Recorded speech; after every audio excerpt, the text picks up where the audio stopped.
So let's take a look at the new terminal layout in the LB2200 series baler from Heston. As you can see, I currently have this pulled up in a FENT1 terminal. Given this is ISOBUS, the image shown here represents what you would see in other ISOBUS terminals such as the Datatronic 5, Fieldstar 5 from Massey, Vario terminal from Fendt, or even a competitive tractor if you're plugged into a competitive tractor.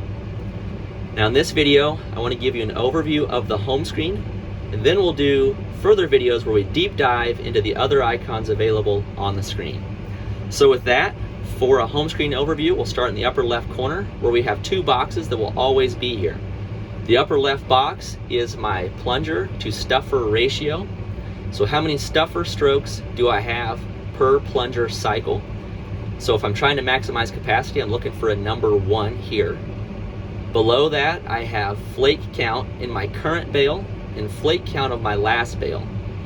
And many times you can use this box to try to fine-tune ground speed to achieve a target flake count.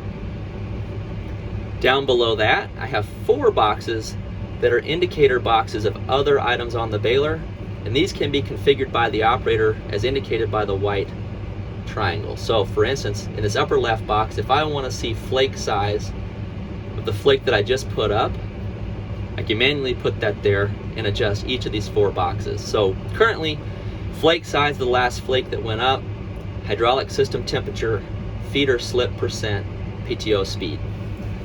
Now these 4 boxes will always be here, but I have 3 menus that I can cycle through using the icon with the 1, 2, and 3 on it.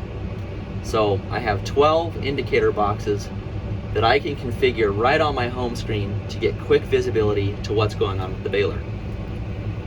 The upper right hand side, I have my current bale load, which is 0 because I'm not running. You can't adjust this, but what I can adjust is the white box, and this is my target bale load. So for instance, if I want to bale straw and I want the maximum density bale, I'll turn this up to 465 on an XD, and that's my target.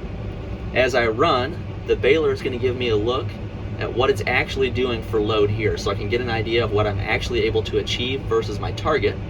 And then down below that, I have a look at bale pressure.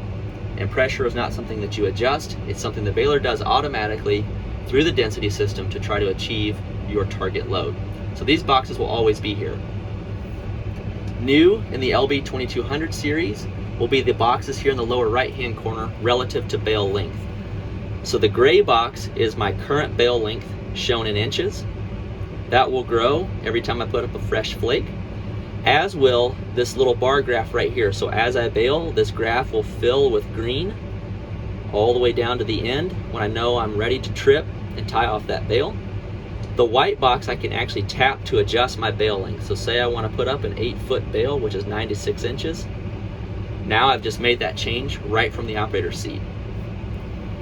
In the center of the screen, this will likely look very different if you're used to older Heston balers. Currently, because the baler is not running, shown by 0 PTO speed, I have a plunger position indicator. So what it's telling me right now, red indicates that the plunger is on a compression stroke, so it's going to be against the bale very soon, as I can see the plunger is at the rear of its stroke. If this were green, that would tell me it's on a retraction stroke.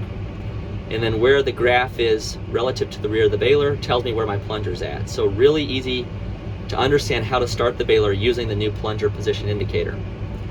When I start running, this will transition to 2 bar graphs, which represent bale load on the left and right hand side of the bale. And if I get way out of whack, I will get my driving arrows up here to tell me to feed the chamber more to one side versus the other.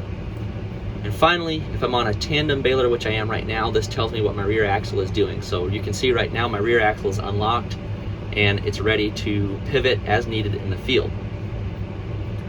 Down below, I have a set of new indicator boxes here that tell me what's going on with the baler. So for instance, right now I know my bale chute is folded up, my ejector is forward, but also on these boxes, if I had other things going on, such as a knot or lube cycle, it would show an indicator here. A tie cycle would show, bale drop would show. There is error codes. If they were present, they would show up here. So these are quick visibility to what's going on with the baler. Finally, around the home screen, I've got other icons that I can tap to go into deeper menus. So when I see a hand, this is an action that I can take. So a manual action relative to the density or hydraulic system, manual action relative to the bale. The computer is a job tracker or a data tracker. The light bulb is the lighting package. The 1, 2, and 3 again allows me to cycle through my menus. This icon here, I view this as different settings that I can adjust, similar to an old stereo system. And then a wrench are settings and adjustments that I can make as an operator. From here, let's take a deep dive into each of these icons.